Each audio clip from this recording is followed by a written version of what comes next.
Sa umaga pong ito I want to share about yung topic patungkol walang mahirap na pagsubok sa taong may tunay na Diyos. Kaya lang bumibigat, kaya lang humihirap, kaya lang sobrang namimighati, sobrang nabibigatan, matagal na panahon hindi maka-overcome, matagal na panahon hindi maranasan ang kapayapaan, ang kapanatagan, matagal na panahon nandun yung bigat, nandun yung lungkot, nandun yung pighati, kasi po malamang wala siyang tunay na Diyos na pinaglilingkuran. Wala siyang tunay na Diyos na nakilala. Pero babalikan ko po yung ating topic, walang mahirap na pagsubok sa taong may tunay na Diyos. Napakapalad po ng bawat isa po sa atin sapagkat sa lugar na ito, ang ating pong ipinakikilala, ang ating pong ipinapahayag ay isang Diyos na tunay na makapangyarihan sa lahat. Kaya kapag po ang bawat isa po sa atin, ang bawat isang tao ay tunay na nagkaroon ng isang tunay na Diyos na makapangyarihan sa lahat. Anuman ang kanyang harapin, anuman ang kanyang danasin, anuman ang kanyang maranasan, mabigat man, pero ito'y kaya niyang ma-overcome sapagkat walang mahirap na pagsubok sa taong may tunay na Diyos. Sabi ng Diyos sa kanyang salita in the book of Jeremiah, chapter 32, verse 27. Ako si Yahweh, ang Diyos ng lahat ng tao. Walang bagay na mahirap para sa akin. Makikita po natin na nagpakilala ang Diyos in the book of Jeremiah chapter 32, verse 27. I am the Lord, the God of all mankind. Is anything too hard for me? God said, the Almighty God in heaven. Sa iyo, sa akin, sa ating lahat. Kapag tayo ang gagawa, kapag tayo ang haharap, kapag tayo ang lalaban, kapag tayo ang bubuhat, kapag tayo ang magpaplano, lahat mabigat, lahat mahirap.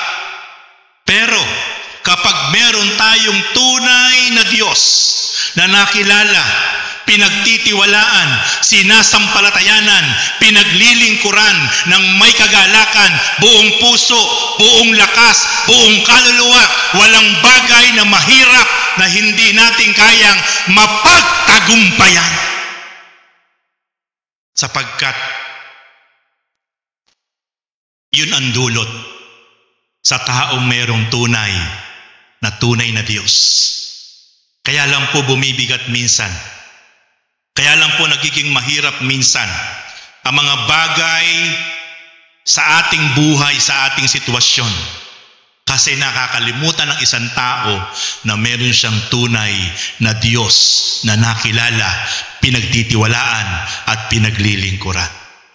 Kaya lang po minsan bumibigat ang isang sitwasyon, ang isang problema, ang isang pagsubok na kanyang pinagdadaanan. Kasi po, maaaring wala siyang tunay na Diyos na pinagtitiwalaan. But the moment na meron tayong tunay na Diyos na pinagtitiwalaan, walang mabigat na pagsubok sa taong tunay na merong tunay na Diyos. Kaya po mga kapatid, ang sikreto po sa buhay po natin, hindi po tayo exempted, mga kapatid. Hindi tayo exempted sa anumang pwede nating maranasan, ma-experience sa ibabaw ng mundo habang tayo nabubuhay. Pero ang napakagandang panghawakan, sabi nga ni Paul sa kanyang sulat in the book of Philippians chapter 4 verse 13, lahat ng bagay ay magagawa ko. Lahat ng bagay ay mapagtatagumpayan ko, hindi dahil sa aking lakas, kundi sa lakas na ibinibigay sa akin ng Panginoong Hesukristo. Ano po ang sekreto ni Pablo? Bakit na-overcome niya? Sa kabila na po siya ay walang nagbibigay ng kaaliwan sa kanya. Sa kabila po siya ay naglilingkod sa Diyos ng tapat, pero naranasan niyang mabilanggo, makadena. Naranasan niyang mapugutan ng ulo. Bakit ganon? Minsan, kung tatanungin mo ang Diyos, unfair ang Diyos. Ibinigay ng lahat ni Pablo ang kanyang buhay, lakas, oras, panahon. Pero bakit pinabayaan siya ng Diyos? Pero ang maganda kay Pablo, kilala niya kung sino yung Diyos niyang pinaglilingkuran. Without question, wala siyang tanong, wala siyang pag-aalinlangan. Alam niya na kayang-kaya niyang mapagtagumpayan. Alam niya na kayang-kaya niyang ma-overcome ang sobrang kalungkutan, ang sobrang pighati, ang napakaraming question sa kanyang buhay. Bakit pinabayaan siya? Bakit naranasan niya yung isang sitwasyong napakahirap? Alam niya na ma-overcome niya lahat yon at magkakaroon siya ng kagalakan, kapayapaan, kalakasan, tagumpay kapag meron siyang lakas na nagmumula sa kanyang Panginoon na nakilala at pinaglilingkuran. Yan po yung kagandahan sa taong merong tunay na Diyos na nakilala. Kapag kilala mo ang Diyos na tunay, hindi ka magtatanong. Anuman ang maranasan mo, patuloy kang kukuha ng lakas, tagumpay sa Diyos mong nakilala at pinaglilingkuran. Kaya mga kapatid, kaya minsan maraming tao hindi ma-overcome ang kanilang mga problema at pagsubok na pinagdadaanan sapagkat maaaring wala silang tunay na Diyos na nakilala at pinaglilingkuran. Number 1, tiyakin mo na mayroon kang tunay na Diyos. Kapag po sa buhay ng isang tao, meron siyang kinaharap na mabigat, sobrang bigat, na pagsubok at problema, ang sikreto lang po lagi, tiyakin mo sa sarili mo, sa puso mo, sa buhay mo, na meron kang tunay na Diyos. Kasi kapag hindi tunay na Diyos yung iyong nakilala, talagang malulunod ka, mabubuwal ka, manlulupaypay ka, mabibigatan ka, at maaaring hindi mo makaya at hindi mo ma-overcome ang mga pangyayari sa buhay mo na iyong mararanasan. Pero kapag natitiyak mo na meron kang tunay na Diyos, anuman ang kinakaharap mo, anuman ang pinagdadaanan mo, hindi ka kayang malunod, hindi ka kayang masunog, hindi ka kayang mabuwal. Kaya sabi ng Diyos sa Isaiah 41 verse 10, huwag kang matakot, huwag kang mabalisa, manalig ka sa akin. Ako ang iyong Diyos. Di kita iiwan. Hindi kita pababayaan. Sasamahan kita. Tutulungan kita.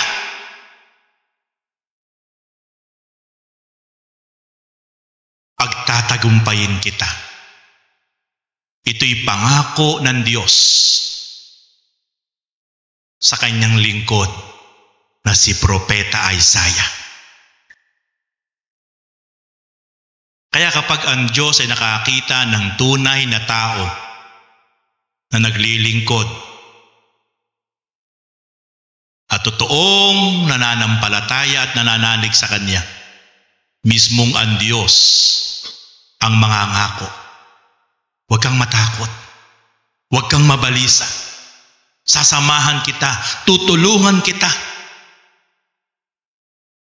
Papatnubayan kita. Ito ang ang pangako ng Diyos. Kaya kapag nakatitiyak tayo na meron tayong tunay na Diyos, walang laban, walang mabigat na pagsubok sa ating buhay na hindi natin kayang mapagtagumpayan sa tulong ng Diyos. Sabi ng Lord sa Isaiah chapter 43, kung di ako nagkakamali, dumaan ka man sa ilog, di ka malulunod. Dumaan ka man sa apoy, di ka malulunod. Dumanas ka man ng iba't ibang uri ng pagsubok, hindi ka kayang ibuwal nito. Sapagkat akong Diyos ay sa iyo, sasamahan kita, tutulungan kita. Ito po ang pangako ng Diyos. Kaya po yung pangako ng Diyos sa bawat isang tunay na naglilingkod, nananampalataya, sumusunod ng tapat sa Kanya, gagawin po yun ng Diyos. Kaya po, walang mabigat, walang malaking pagsubok sa taong mayroong tunay na Diyos.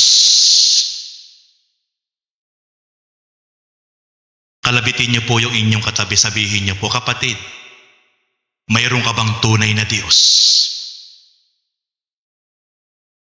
Kaya, paano kang manlulupaypay? Paano kang manghihina? Paano kang madidiscourage? Paano kang madidisappoint?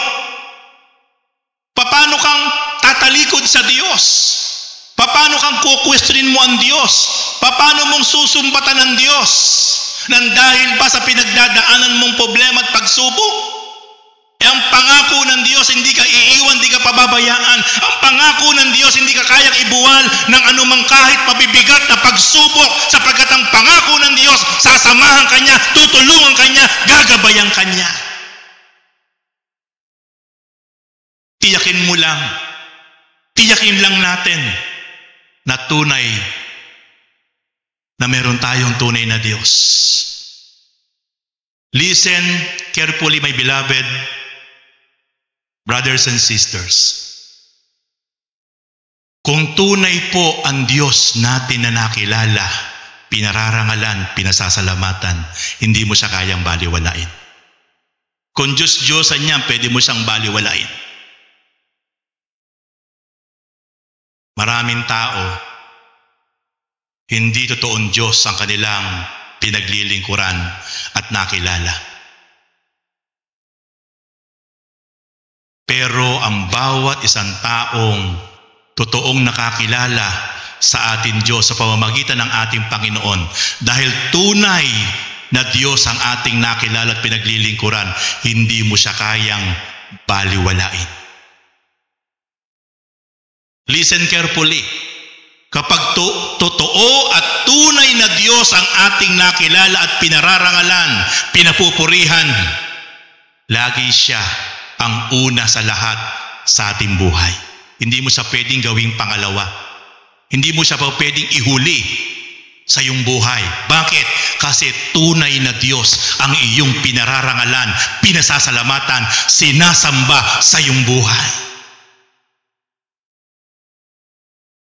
I sad to say, maraming tao nagsasabing nakilala nila ang Diyos. Maraming tao nagsasabing totoo ang Diyos nilang nakilala. Pero hindi ito makikilala sa pamamagitan lang po ng pagkasalita, kundi sa pamamagitan kung paano po natin pinapahalagahan ang Diyos nating nakilala.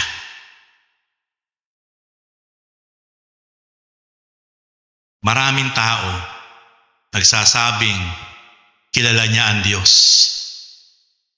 Pero pag araw ng linggo, ano po inuuna? Ikabubuhay. Nakalimutan ng maraming tao nagsasabing meron siyang tunay na Diyos.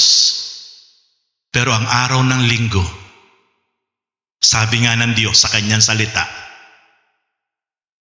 6 na araw kayong gagawa at magtatrabaho para sa inyong ikabubuhay. Pero yung isang araw sa buong isang linggo, ipangingilin nyo ito. Ito'y para sa akin. Hindi pa po ba sapat yung 6 na araw na ibinigay sa atin ng Diyos? Mula Lunes hanggang Sabado, na binigyan tayo ng opportunity ng Panginoon, from Monday to Saturday, magpakasipag tayo, magtrabaho tayo, sapagkat from Monday to Saturday, yung biyaya at pagpapala na pangako ng Diyos po pwede niyang ibuhos. Pero nakalulungkot, maraming taong nagsasabing meron tunay na Diyos, pero linggo na, ang inuuna pa rin yung ikabubuhay niya. Nakalimutan niya yung nagsusupply ng pagpapala sa kanyang buhay.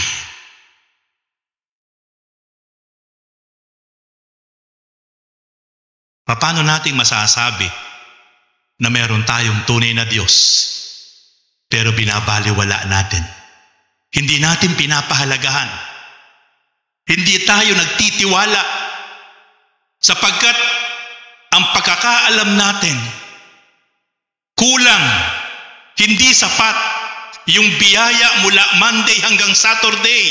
Kaya kailangan pa rin nating gumawa, maghanap buhay hanggang linggo upang masustain yung ating pangangailangan. Paano mong masasabing tunay ang Diyos mong nakilala kung wala kang pagtitiwala sa magagawa ng Diyos ay kabubuhay mo? Hello? Paano mong masasabi na tunay na Diyos ang iyong nakilala at pinaglilingkuran kung mismong araw na ng linggo? Nakapokus ka pa rin kung paano kang kikita, kung paano ka magkakaroon ng income. Pero nakalimutan mo na kapag inuna natin ang Diyos, lahat ng pangangailangan mo kayang i-provide ng Diyos. Ang Panginoon ang may sabi sa aklat ng Mateo chapter 6 verse 33, kung uunahin nyo lang ang aking katuwiran at aking kaharian, kalooban, lahat ng inyong pangangailangan idaragdag ko sa inyo. Paano nating masasabi na nagtitiwala tayo sa ating tunay na Diyos na nakilala kung hindi ka nagtitiwala sa Kanyang pangako? At nang hahawakan ka pa rin sa sarili mong lakas, kakayahan, karunungan. Alam niyo mga kapatid, sabi nga ng Panginoon, makamit mo man ang lahat ng yaman sa ibabaw ng mundo. Pero kung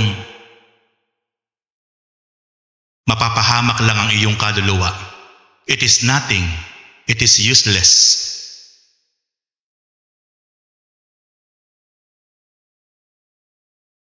Church, sa umaga pong ito, we need to understand the promises and the word of God for us. Kailangan po kung ano yung nabasa natin, kung ano yung sinabi ng Diyos sa kanyang Holy Scripture, panghawakan natin. Tayuan natin. Sinabi ng Diyos, unahin lang natin siya. Alam niyo po mga kapatid, napakapalad niya po natin. Sa Old Testament, pag Sabat, bawal kang lumabas ng bahay. Pag araw ng Sabat, araw ng Diyos, bawal kang lumabas ng bahay. Maski yung mga alaga mong hayop, hindi mo po pwedeng pagtrabahuhin, pag-araruhin. Sa bahay lang kayo, Walang lalabas. Ganun kasagrado yung Sabbath day na para sa Diyos. Tayo po sa ating panahon, napakapalad natin. Alam niyo po kung bakit? Pupunta lang tayo ng church kapag linggo. 2 oras, 3 oras. Pagkatapos, pwede na tayong mamasyal pamilya, kumain sa labas. Pwede mo na uli ituloy yung iyong ginagawa pag araw ng linggo. Yun yung grace. Yun yung biyaya. Yun yung kagandahang loob. Ang importante lang, alam nating panghawakan at tindigan na meron tayong tunay na Diyos, na hindi natin siya binabaliwala, kundi siya ang ating priority.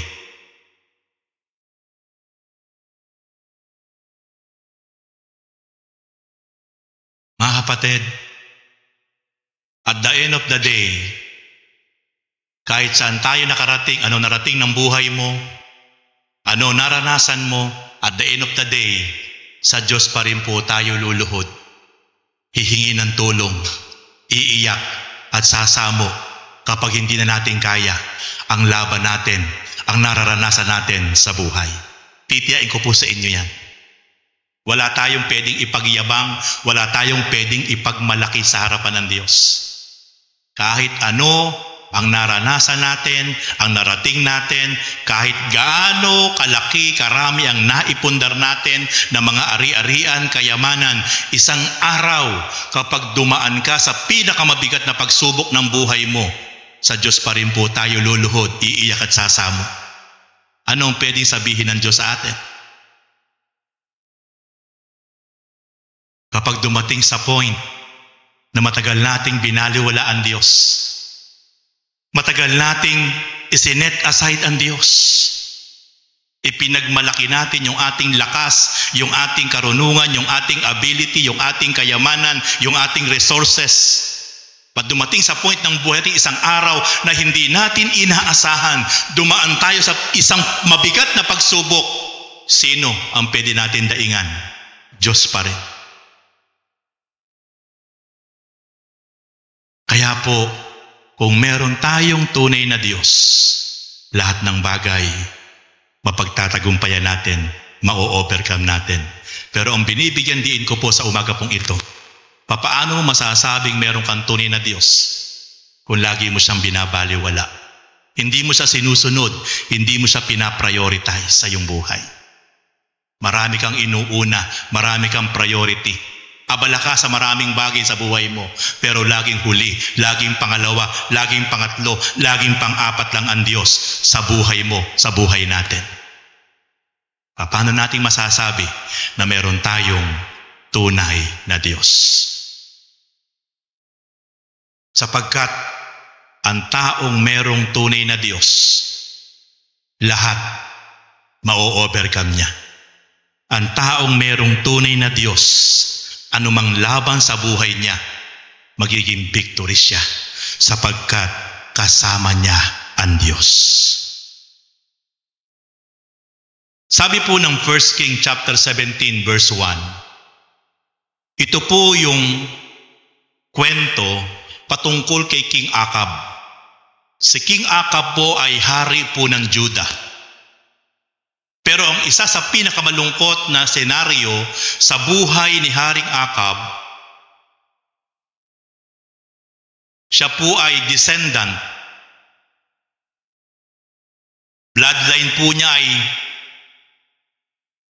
mga saserdote, mga hari ng bansang Israel. Pero dumating sa buhay ni King Ahab, nagpakasama siya. Bagamat kilala niya ang Diyos, pero ang masakit, pinakasalan niya si Jezebel. Si Jezebel po, ang magulang po nito ay si Haring Etbaal, na hari po ng Sidon. Si Etbaal po ay isang hari, isang taong makapangyarihan, pero isang pagan king. Walang tunay na pagkakilala sa Diyos. At anak po niya si Jezebel, pinakasalan ni Haring Ahab. Ang sinasamba po ni Etbaal at Jezebel ay ang Diyos-Diyosang si Baal. Alam niyo po ba yung Diyos-Diyosang si Baal? Ito po yung tao ang katawan, pero ang ulo ay baka. Yan po ang niluluhuran, wino-worship, inaalayan, pinararangalan, pinapupurihan, dinudulugan, hinihinga ng tulong ni King et Baal, na tatay po ni Jezebel, na naging asawa ni Haring Akab. Ang masakit po, sa halip na maimpluwensyahan po ni King Akab si Jezebel para ipakilala niya ang kanyang tunay na Diyos, hindi po yun ang nangyari. Siya po ang naimpluwensyahan ng kanyang asawa na si Jezebel. Doon po sa Samaria nagpagawa siya ng templo, at doon sa templo nagpagawa po siya ng altar, at nagpatayo po siya ng Diyos-Diyosan na si Baal. Ipagawa pa rin po siya ng Diyos-Diyosan si Asherah. At yan po ang ayaw na ayaw ng Diyos. Suklam na suklam ang Diyos sa bawat isang Hudyo, mga Israelites, na kinalimutan siya, binaliwala siya, at ibang Diyos-Diyosan ang sinamba.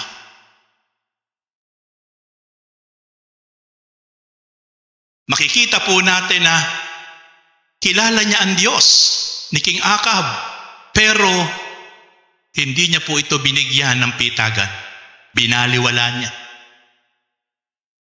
Sa ating pong henerasyon, marami pong ganyang Kristiyano. Tatapatin ko po kayo, nakakilala, na born again, nagsasabing kilala nila ang Diyos, pero patuloy pong binabaliwala. Marami pong Diyos-Diyosan sa buhay na mas pinahahalagahan, mas pinaprioritize. Titiyain ko po sa inyo yung mga Kristiyanong iyan na hindi pinahahalagahan ng Diyos, patuloy na binabaliwala ang Diyos.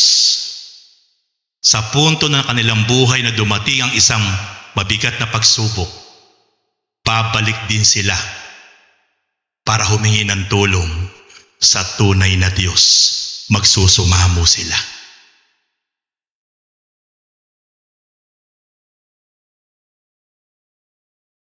Dito po sa 1 King chapter 17 verse 1, may isang propeta, may isang lingkod ng Diyos sa buhay ni Elias. Nagalit ang Diyos kay King Akab sapagkat sa kabila na dapat ipakilala niya, akayin niya ang kanyang pinakasalang asawa na si Jezebel, siya ang naakay sa maling pananampalataya. Binaliwala niya ang Diyos. At ang lingkod ng Diyos na si Elias, kinumpronta si King Akab. Sa galit ng Diyos, pinapunta ng Diyos si Propeta Elias kay Haring Akab. Kaya po ito si Haring Akab at si Jezebel, galit na galit sila sa lingkod ng Diyos na si Elias. Gusto nila lagi itong ipapatay. Kasi nga po, hindi sila sumusunod sa kalooban ng Diyos at hindi nila pinararangalan, sinasamba ang tunay na Diyos. Sa halip, ang kanilang sinasamba ay ang Diyos-Diyosang si Baal, na ang katawan ay tao, ang ulo ay hayop.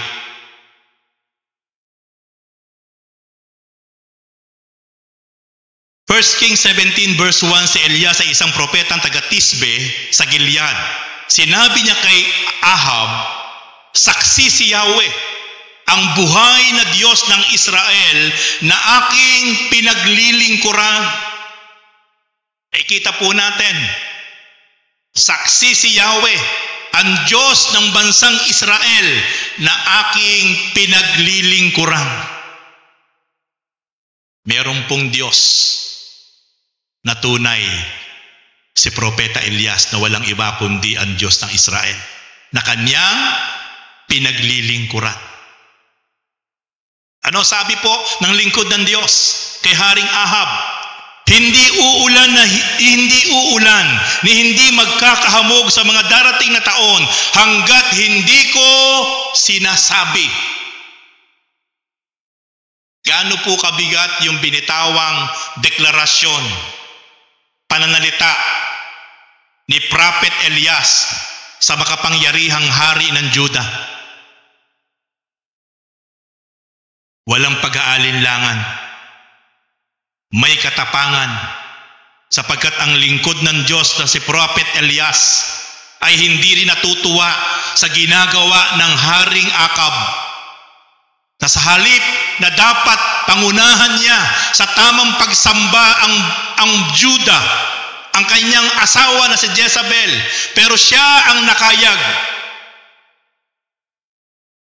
Kaya po ang lingkod ng Diyos ay nagpahayag, nagdeklara, Haring Akab, sa pangalan ng Diyos ng Israel na aking pinaglilingkuran, hindi uulan ni hindi magkakahamog sa mga darating na taon hanggang hindi ko sinasabi. Bakit po ganun katindi yung pagpapahayag ng lingkod ng Diyos? Sapagkat alam niya na meron siyang tunay na Diyos na gagawa sa kanyang deklarasyon.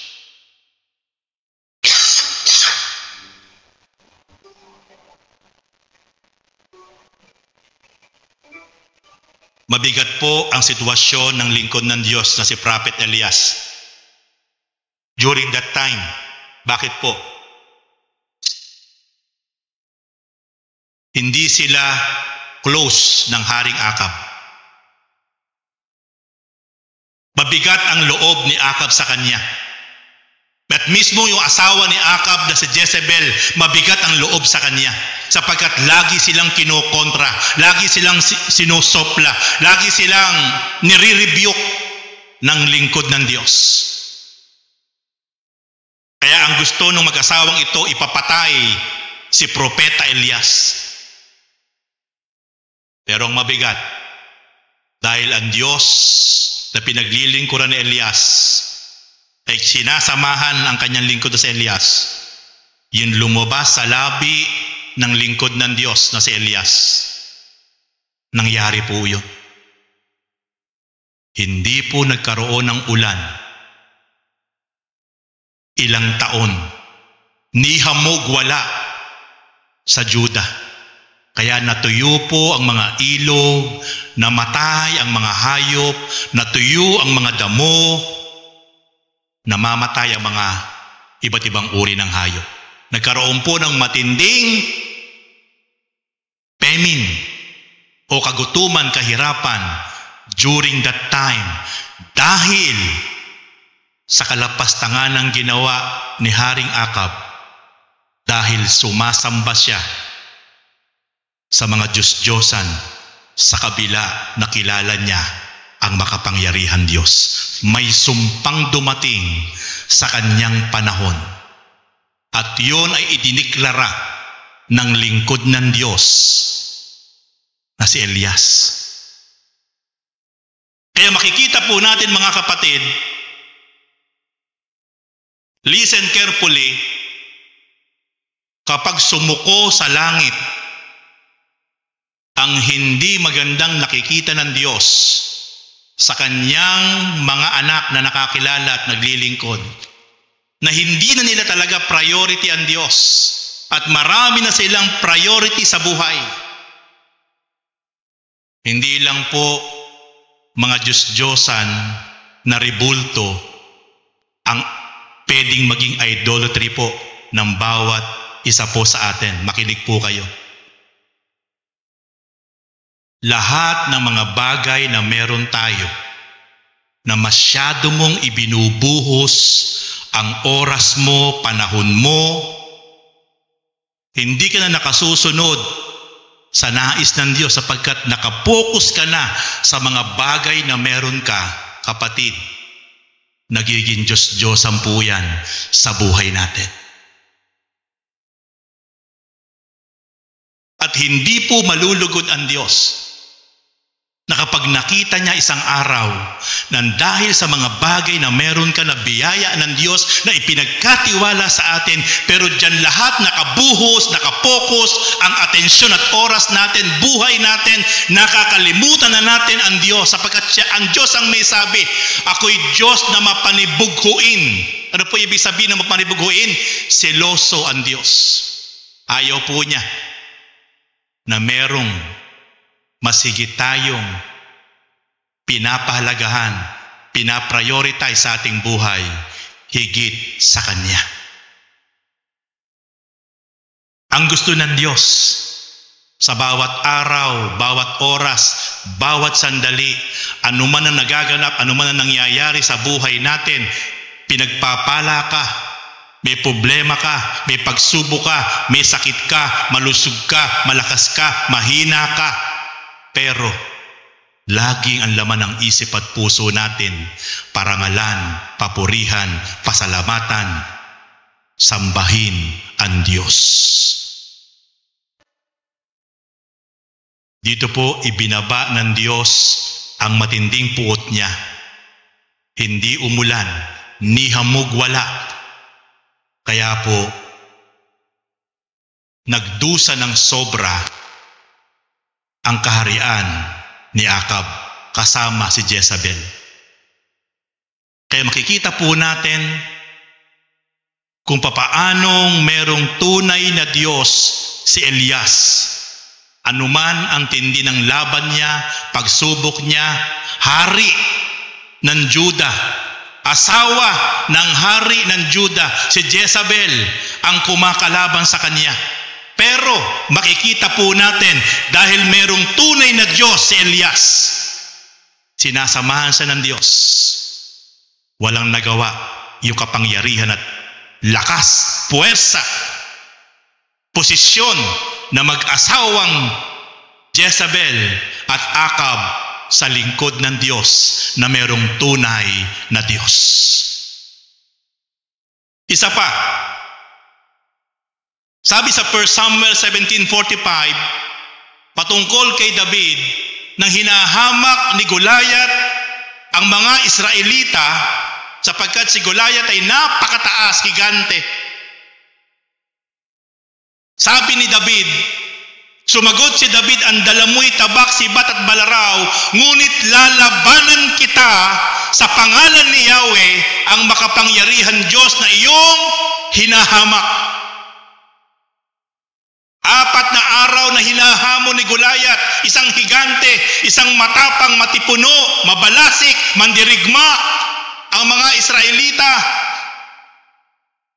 Kasama si Haring Saul, ang kanyang mga general, pero nanginginig, nababahag ang kanilang damdamin. Kahit sila ay merong kilalang Diyos na makapangyarihan, pero hindi nila pinagtiwalaan ang pangako ng Diyos. Pero merong isang kabataan na si David, lalabanan kita Goliath, dahil hinahamak mo ang Diyos ng Israel. Sabi po ni David, lalabanan kita sa pangalan ni Yahweh, ang makapangyarihan Diyos ng Israel na iyong hinahamak. Napakatindi po ang sitwasyon. Walang gustong lumaban sapagkat talagang underdog, napakalaki, napakalakas si Goliath. Pero dahil merong tunay na Diyos si David, hindi niya nakita ang laki, lakas ni Goliath. Ang nakita niya mula sa kanyang isip at puso ay yung Diyos niya na nakilalang tunay, na sasamahan siya sa kanyang laban, matinding pagsubok, matinding laban sa buhay ni Goliath. Kaya po mga kapatid, walang mabigat na pagsubok sa taong merong tunay na Diyos. Napakahalaga po mga kapatid na yung tunay na Diyos na yan, pinaninindigan natin, tinatayuan natin, pinaprioritize natin, pinahahalagahan natin, iniibig natin, minamahal natin, sinusunod natin, pinasasalamatan natin, pinapupurihan natin, pinaglilingkuran natin. Kasi kahit anong laban, huwag kang matatakot. Kahit anong laban sa buhay mo, Huwag kang manghihina. Huwag kang manlulupaypay sapagkat merong Diyos na tutulong sa atin. Merong Diyos na aagapay sa atin. Merong Diyos na magbibigay ng tagumpay sa atin. Walang iba kundi ang Diyos ng Israel, Diyos ni Abraham, Diyos ni Daniel, Diyos ni David. Kung papaano silang pinagtagumpay, kung papaano silang nanagumpay, kung papaano silang lumaban ng buong pananampalataya, the same with us. Walang laban sa buhay natin na hindi natin kayang mapagtagumpayan kapag meron tayong tunay na Diyos na patuloy na pinararangalan, pinapupurihan, pinaprioritize sa ating mga buhay. Hindi po pwedeng hindi tayo samahan at pagtagumpayin ng Diyos. Pero kahit meron kang nakilalang tunay na Diyos, pero hindi nakikita ng Diyos kung papaano mo siyang pinaprioritize, pinararangalan, pinapupurihan, pinasasalamatan ng buong katapatan, wala po. Maaring wala tayong mararanasang tulong mula sa Diyos. Kasi po si David, kahit ano ang ginagawa niya, si David kahit pagod, kahit pagal sa maghapong pagpapastol, pero laging ang laman ng isip at puso ni David, kausapin, pasalamatan, parangalan, papurihan ang Diyos niyang nakilala. Nung labanan niya si Goliath, 5 bato ang kanyang pinulot. 5 batong makikinis ang kanyang pinulot mula sa ilog para gawing bala sa kanyang tirador. Pero kung ating pag-aaralan, nagkulang ang kanyang pagtitiwala sa kanyang Diyos na nakilala. Sapagkat yung 5 bato na yon, iniisip niya, kung hindi man tumama ang una, pangalawa, pangatlo, pang-apat, may 5 bala siya. Pero alam niyo ba nangyari? Hindi nagamit yung 4 na bato. 1 bato lang. Nung kanyang banatin ang kanyang tirador, paikutin, at kanyang pinawalan yung kanyang balang bato sa unang tira, tinamaan sa pagitan ng mata si Goliath, bumagsak. At kinuha niya yung tabak ni Goliath at pinugutan niya ng ulo. Doon nasakop nila ang mga Pilisteo. Mga kapatid, kapag kasama natin ang Diyos, walang mabigat na laban na hindi natin mapagtatagumpayan. Amen? Tiyakin lang natin na meron tayong tunay na Diyos na talagang pinaprioritize natin. Hindi natin po pwedeng lukuhin ng Diyos. Ang tao po pwede mong pagtaguan, po pwede mong malinlang maloko. Pero ang Diyos, alam niya ang laman ng isip at puso natin. Kung bakit kayo ngayon narito, alam niya kung ano ang dahilan kung bakit kayo narito. Nababasa niya.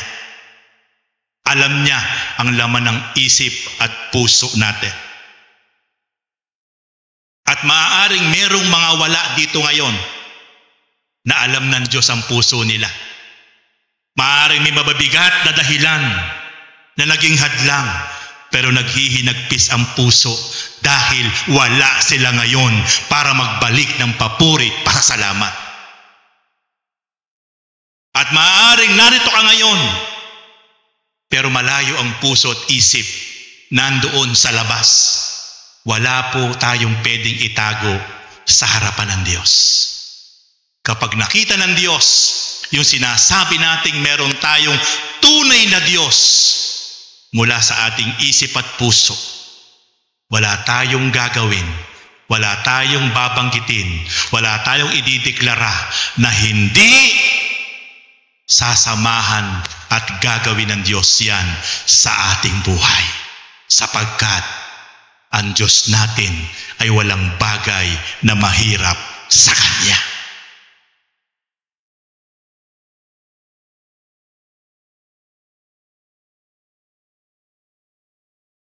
Ikalawa, para maranasan po natin ang lahat ng tagumpay sa bawat laban natin. Anumang maranasan natin laban sa buhay, laging maging victorious tayo, maging overcomer tayo sa tulong ng Diyos. Tiyakin mo na kaya mong sumunod sa anumang kanyang iniuutos. Uulitin ko po mga kapatid, tiyakin mo na kaya mong sumunod sa lahat ng kanyang iniuutos sa iyo, sa akin, sa ating lahat. Kapag naranasan po natin yan, na kaya nating sumunod sa lahat ng iniuutos at ipinapagawa sa atin ng Diyos, walang mabigat na laban, walang mabigat na problema sa taong merong tunay na Diyos na lagi nating sinusunod anuman ang kanyang ipinagagawa at iniuutos sa atin. Listen carefully. Ang Diyos minsan laging mabigat, mahirap sundin ang kanyang ipinapagawa sa atin. Sapagkat taliwas sa gusto natin, madalas yung ipinapagawa sa atin, ayaw natin. Pero ito ang ipinapagawa sa atin ng Diyos. Tingnan niyo po dito, sa 1 King chapter 17 verse 2. Nang matapos na hindi umulan, ni hamog wala, doon sa Juda, na diniklara ng lingkod ng Diyos sa si Elias. Ang sabi ng Diyos kay Elias, umalis ka riyan. Iwanan mo yan. Gaano kahirap yon kay Elias, na doon ka lumaki. Nasanay ka na sa lugar na yon. Ikaw ang nagdeklara na hindi uulan, hindi magkakahamog. Inalaw ng Diyos. Pagkatapos, papaalisin ka ng Diyos. Pero dahil si Elias ay totoong lingkod ng Diyos, na mayroong tunay na Diyos, handang sumunod sa lahat na kanyang iniuutos, ano ang sabi ng 1 King 17:2, pagkatapos sinabi ni Yahweh kay Elias, and then verse 3, umalis ka rito at magtago ka sa batis ng karit sa silangan ng Jordan. Doon siya itinataboy ng Diyos. Doon sa isang maliit na batis ng karit sa silangan ng Jordan. Which is napakalayo po. Pero ano po ang purpose ng Diyos? Bakit doon po sa tinataboy? Kasi nga po wala nang makain. Wala nang pagkain doon sa Juda. Wala nang tubig na naiinom sa Juda sapagkat tumigil ang mga bukal. Natuyot ang mga ilog. Wala nang mga balon na sinasalukan, lahat ng pinagkukunan ng balon ng mga bukal ay natuyo lahat. Kaya sabi ng Diyos sa kanyang lingkod, umalis ka na rito. Pumunta ka doon sa batis ng karit sa silangan ng Jordan. Sumunod po ba si Elias? Bagamat mabigat, bagamat mahirap, hindi nagtanong. Without question, kung ano ang iniutos ng Diyos sa kanya, sumunod siya sa kanyang Diyos na pinaglilingkuran. Mga kapatid, ang Diyos kapag nag-utos, may maririnig ka. May gagamitin ng Diyos. Mararamdaman mo. Wala kang maririnig na tinig. Walang nagsasabi sa'yo na gawin mo yan, pero ipararamdam sa'yo ng Diyos yung kanyang gustong ipagawa sa'yo at iniuutos sa'yo. Minsan may tao na makikita mo na hindi naman nagsasalita, pero may kakaibang damdamin na mararamdaman ka.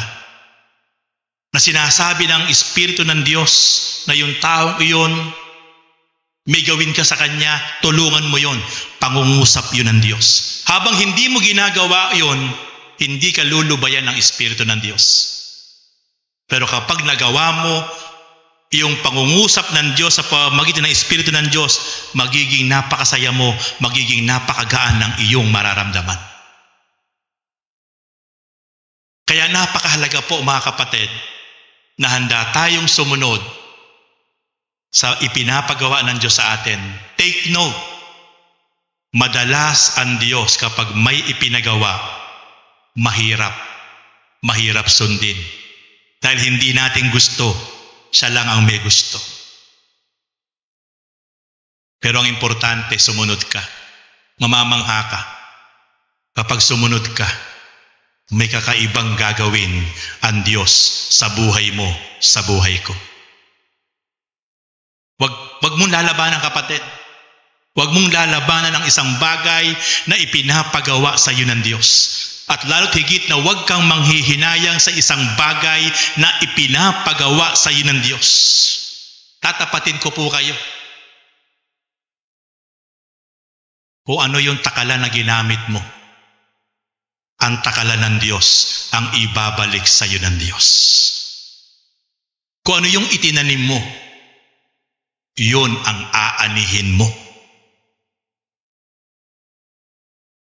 Ikatlo, tinitiyak ng Diyos sa atin na mas makapangyarihan siya kaysa anumang laban o pagsubok. Titiyakin po yan ng Diyos. Kaya mamamangha ka, magugulat ka, maiiyak ka sa tuwa, sapagkat makikita natin, mapapatunayan natin na napaka-powerful ng Diyos. Na kahit sa anumang laking laban, anumang laking pagsubok, patutunayan ng Diyos ang kanyang kapangyarihan. Tingnan niyo po, sa 1 King chapter 17 verse 2 to 5, pagkatapos sinabi ni Yahweh kay Elias, umalis ka rito at magtago ka sa batis ng Karit, sa silangan ng Hordan. Verse 4, maiinom mo ang tubig sa batis, at may inutusan akong mga uwak na maghahatid sa iyo ng pagkain. Verse 5, sinunod nga ni Elias ang sinabi ni Yahweh, lumakad siya at nanirahan sa may batis ng Karit, sa silangan ng Hordan.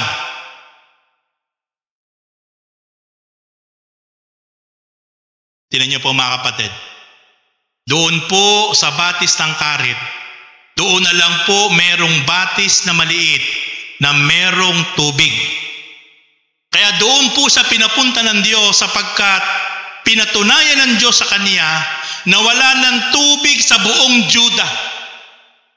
But never niyang pababayaan ang isang lingkod niya at mananampalataya na talagang kumikilala at naglilingkod at sumusunod sa kanya. Hindi niya po pwede itong pabayaan, uhawin at gutumin sa gitna ng kagutuman at pagkatuyo ng lahat ng balon at batis. Kaya doon po sa batis na yon, patuloy pong umiinom ang lingkod ng Diyos sa si Elias. At alam niyo po ba, ang nagdadala po ng pagkain sa kanya? Tingnan niyo po sa verse 4, maiinom mo ang tubig sa batis at may inutusan akong mga ano po? Mga uwak na maghahatid sa iyo ng pagkain.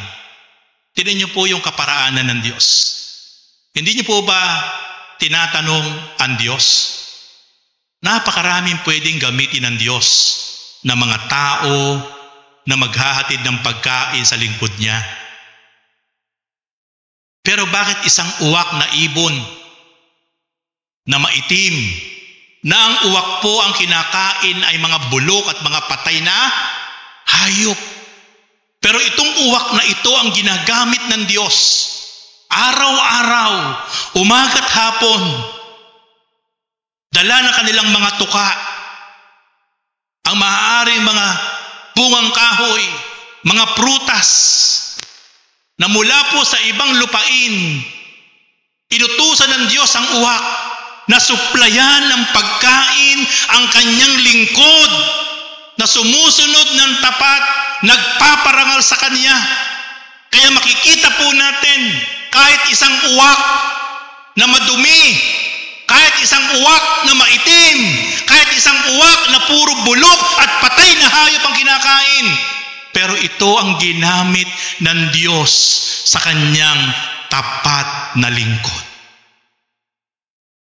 Mga kapatid, minsan magugulat ka sa buhay mo.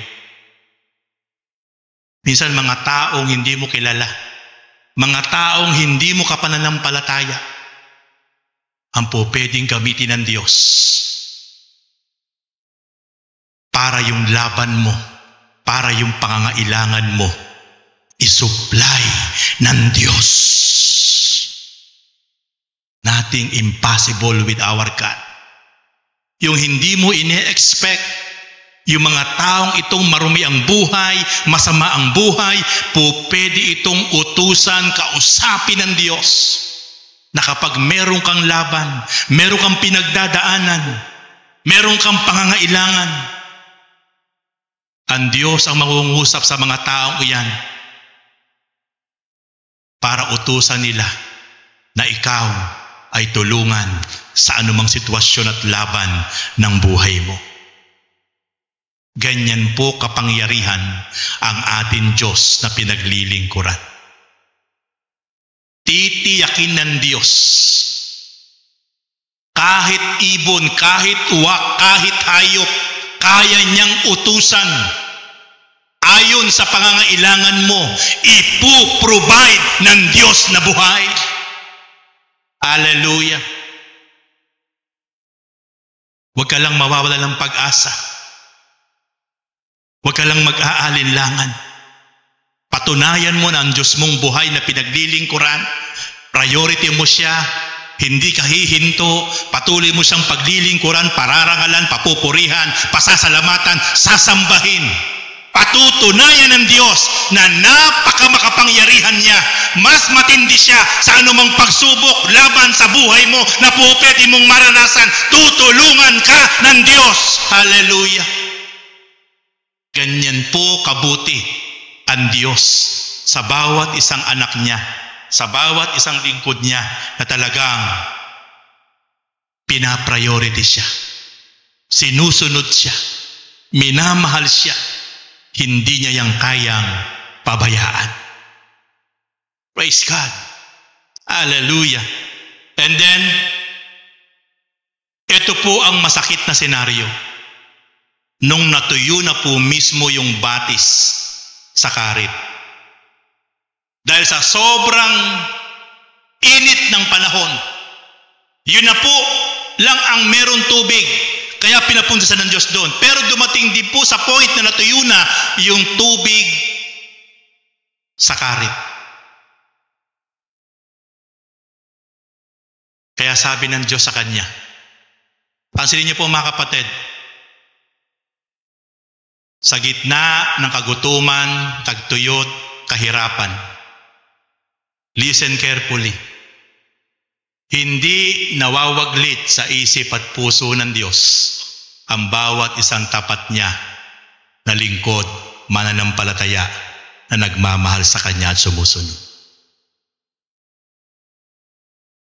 Napakaraming taong nagugutom, namamatay, nagiging malnourished, nagiging butot balat sa panahon ni King Ahab. Pero pansinin niyo, ang Diyos ay laging gumagawa ng daan, pamamaraan, kung saan niya dadalhin ang kanyang lingkod na nagparangal, nagtiwala, sumunod sa kanya ng buong puso. Nung matuyo ang ilog ng karit, muli niyang kinausap si Elias. Dahil mamamatay sa gutom ang kanyang lingkod, dahil laging nasa puso at isip ng Diyos ang kanyang lingkod na tapat, mananampalatayang tapat na sumusunod sa Kanya, hindi nawawala sa isip at puso ng Diyos ang bawat isang tapat na lagi siyang pinaprioritize. Sabihin mo sa katabi mo, kapatid, kalabitin mo, kapatid, kapag inuna mo ang Diyos, minahal mo siya, hindi mawawala sa puso niya ikaw. Hindi kanya makakalimutan. Yan po ang naranasan ni Prophet Elias. Buong Juda nagugutom. Buong Juda namamatay ang mga hayop, halaman. Pero pansinin niyo po, sa 1 King chapter 17, laging inaalala, laging tinutulungan ng Diyos ang kanyang lingkod. Na tapat, na nagtitiwala, sumusunod, nagpaparangal, nagmamahal sa Diyos. Sabi po ng 1 King 17:7-16, ngunit dumating ang panahon na natuyo na rin ang batis. Kaya't sinabi sa kanya ni Yahweh, umalis ka rito. Pumunta ka sa Sarepta, sa lupain ng Sidon. Alam niyo po ba yung Sarepta, lupain ng Sidon? Doon po hari yung tatay ni Jezabel. Si Etbaal, Sidon. Isang lupain na ang hari, ang mga nakatira ay hindi mananampalataya. Doon pa siya papupuntahin ng Diyos. Kaya minsan po ang Diyos, minsan mahirap maunawaan ang kanyang kaparaanan. Yung mga tao doon, mga walang puso, iba ang ugali. Kasi nga po, itong mga taga-Sidon, ang hari ay sumasamba kay Baal, ang mga mamamayan ay walang tunay na Diyos. Kaya iba ang mga ugali dito. Pero sabi ng Diyos kay Elias, pumunta ka sa lupain ng Sidon. May inutusan akong isang byuda na magpapakain sa iyo roon. Pansinin niyo po mga kapatid, tuloy-tuloy po ang favor. Tuloy-tuloy po ang provision sa lingkod ng Diyos sa tapat na sumusunod, nagpaparangal, pinapriority ang Diyos. Hindi niya ginugutom. Pumunta ka roon. May inutusan akong isang byuda na siyang magpapakain sa iyo doon sa Sarepta sa Sidon. Ano po ang sabi? Tuloy po natin. Verse 10. Pumunta nga siya roon at nang papasok na siya ng pintuan ng lungsod, nakita niya ang byuda na namumulot ng panggatong. Sinabi niya sa babae, maaari po bang makiinom? Aalis na ang babae upang ikuha siya ng tubig nang pahabol niyang sabihin, kung maaari bigyan mo na rin ako ng kapirasong tinapay.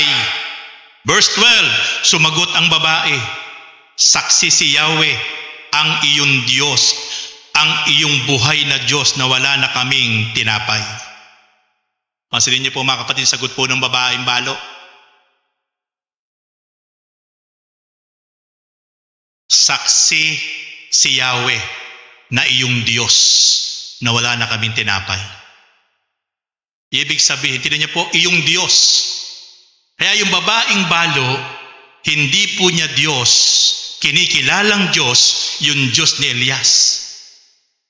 Isa po siyang babae na walang tunay na relasyon at pananampalataya sa Diyos na makapangyarihan. Ang sabi niya, saksi si Yahweh na iyong Diyos. Hindi niya po sinabing, Diyos natin, Diyos mo. Pero pansinin po natin, isang babaeng walang pagkilala, walang pananampalataya sa Diyos na makapangyarihan, pero ito pa ang napili ng Diyos na magpakain kay Elias na kanyang lingkod. Kaya minsan po ang Diyos mga mahiwaga. Mahiwaga po ang Diyos. Ano po ang sabi ng babae? Mayroon po kaming kaunting harina at ilang patak na langis.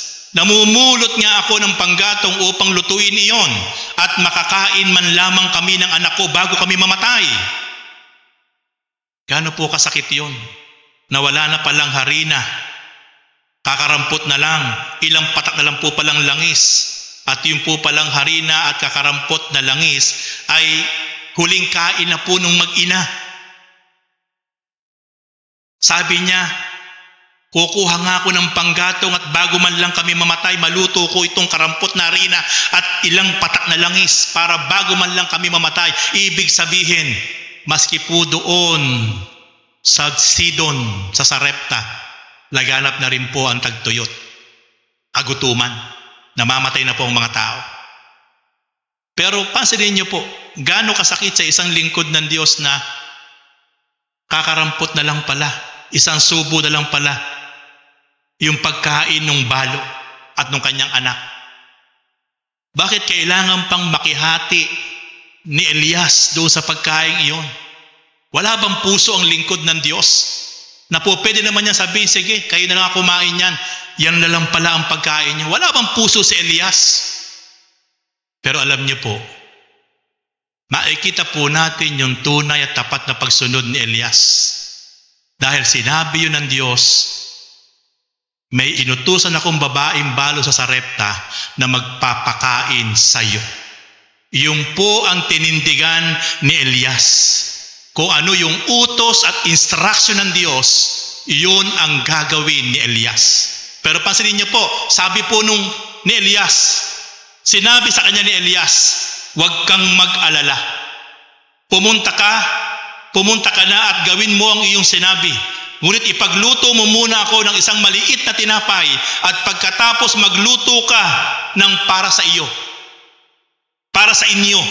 Sapagkat ganito ang sabi ni Yahweh, Diyos ng Israel, hindi ninyo mauubos ang harina sa lalagyan at hindi rin matutuyo ang langis sa tapayan hanggat hindi sumasapit ang takdang araw ng papatakin na ni Yahweh ang ulan. Ginawa nga ng babae ang utos ni Elias at hindi naubos ang pagkain ni Elias at ang mag-ina sa loob ng maraming araw. Hindi nga naubos ang harina na lalagyan at hindi rin natuyo ang langis sa sidlan tulad ng sinabi ni Yahweh sa pamamagitan ni Elias. Tingnan niyo po mga kapatid, dahil natutong sumunod yung babaeng balo sa utos ng Diyos sa kanya, napakainin si Elias. Kahit kakarampot na lang yung harina at ilang patak na lang yung langis nung masahin niya po yun, nung kinakain nila hindi naubos, nagmultiply. Pinagpala ng Diyos yung babaeng balo sapagkat natuto siyang sumunod sa utos ng Diyos sa kanya na pakainin yung lingkod ng Diyos na hindi naman niya kapananampalataya. Yung pong lalagyan ng langis, hindi naubos. Yung pong lalagyan ng harina, lalong dumami ang laman. Dito po natin makikita na hindi po pwedeng limitahan ang kapangyarihan at magagawa ng Diyos. Kaya mga kapatid, pag nakita po natin ang tunay na sikreto sa harapan ng Diyos, magugulat ka, mamamangha ka sa po pwede nating maranasan sa anumang uri at sitwasyon ng ating laban at ating buhay sa ibabaw ng mundo. Ang sitwasyon pong ito ay matindi pa po sa pandemic. Sa panahon ng pandemic, kahit papaano may nakakain tayo. Pero ang panahon ni Elias, ang panahon ng babaeng balo, wala na pong natitirang pagkain. Tuyo na ang lahat ng uri ng halaman. Tuyo na ang lahat ng balon at ilog. Wala nang mainom. Wala nang makain. Pero ang maganda rito, lagi silang marunong makinig at sumunod sa inuutos ng Diyos. At kapag nakita ng Diyos ang ating tapat na pagsunod dahil sa ating pagmamahal sa Diyos, matindi po ang po pwedeng maging resulta sa ating mga buhay.